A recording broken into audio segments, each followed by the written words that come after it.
Bugsy and I'm an addict. I'm going to be reading just for today, May 21st, 2024. Keep coming back. Page 147, basic text, page 56. Meetings keep us in touch with where we've been, but more importantly, with where we could go in our recovery. In many ways, addicts are different.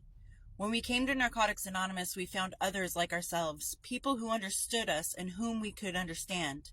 No longer did we feel like aliens, strangers wherever we went. We were at home in NA meetings, among friends. We don't stop being addicts after we've been clean a while. We still need to identify with other addicts. We continue coming to NA meetings to keep in touch with who we are, where we've come from, and where we're going. Every meeting reminds us that we can never use drugs successfully. Every meeting reminds us that we'll never be cured, but that practicing the principles of the program, we can recover. And every meeting offers us the experience and example of other addicts in ongoing recovery. At meetings, we see how different people work their program, and the results are apparent in their lives. If we want to live lives we see others living, we can find out what they've been doing to get where they are. Narcotics Anonymous meetings offer us identification with where we've been and where we can go. Identification we can't do without and can't get anywhere else. That keeps us coming back. Just for today, I will attend an NA meeting to remind myself of who I am, where I've come from, and where I can go in my recovery. You can't keep what you've been given. That's something you'll hear a lot in Narcotics Anonymous. And it's saying that you've been given the tools and resources of how to get clean and stay clean and live a happy, healthy life.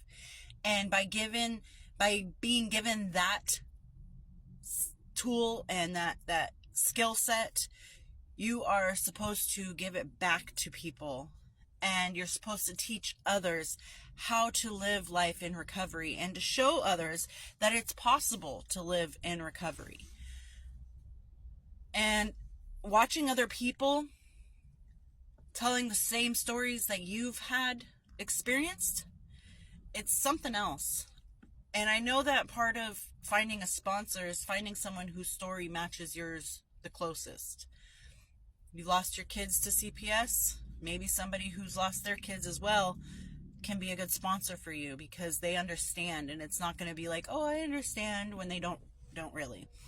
I know growing up in the group homes and stuff, I always heard people telling me, oh, I understand what you're going through, when they grew up in a happy, healthy family with family that loved them, and they never had to experience the foster system. So that was always frustrating. So it's the same thing in addiction and recovery, is if somebody's never had children or had children taken from them, they can't tell you, oh, I know how you feel.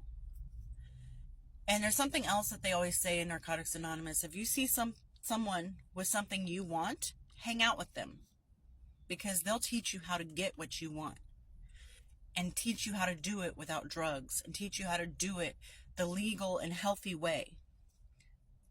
And that to me is really true. I can see what they're saying because people have come to me and asked me, like, how did you get to where you are?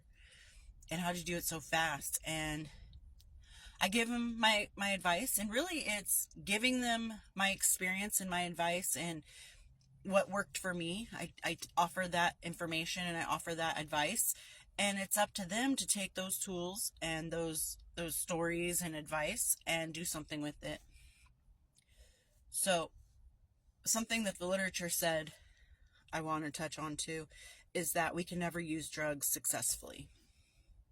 There is no scenario on this earth where you can go back out of those rooms to the streets and start using again and be successful in life. We know where we came from. We know the hell that we lived in. And to think that using just one more time is going to be any different than it was before, that's the wrong answer. Not only is it going to be what it was before, that hell that you lived in, but it's also going to be worse. Because you kind of already know what to expect, and you're going to preemptively try to avoid those experiences. And by doing so, you're going to create new problems and mistakes. And along with the already old mistakes that you've already made.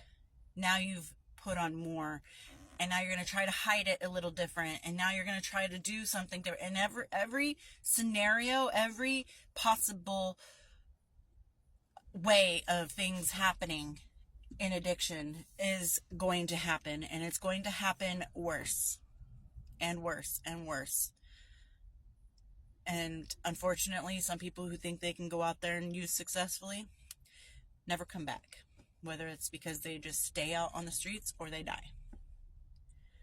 And unfortunately, that's something that needs to be brought to the attention of addicts, is that if you go back out there, you will die.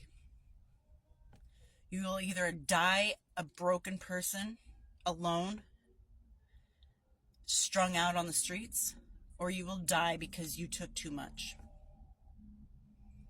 One is too many, 1,000's never enough. And quite frankly, I am just very happy that I am in recovery, and I don't have any intentions or qualms or wants or urges to go back. So, I hope everyone's doing well out there. We do recover. We are worth our recovery, and I will talk to you later. Bye.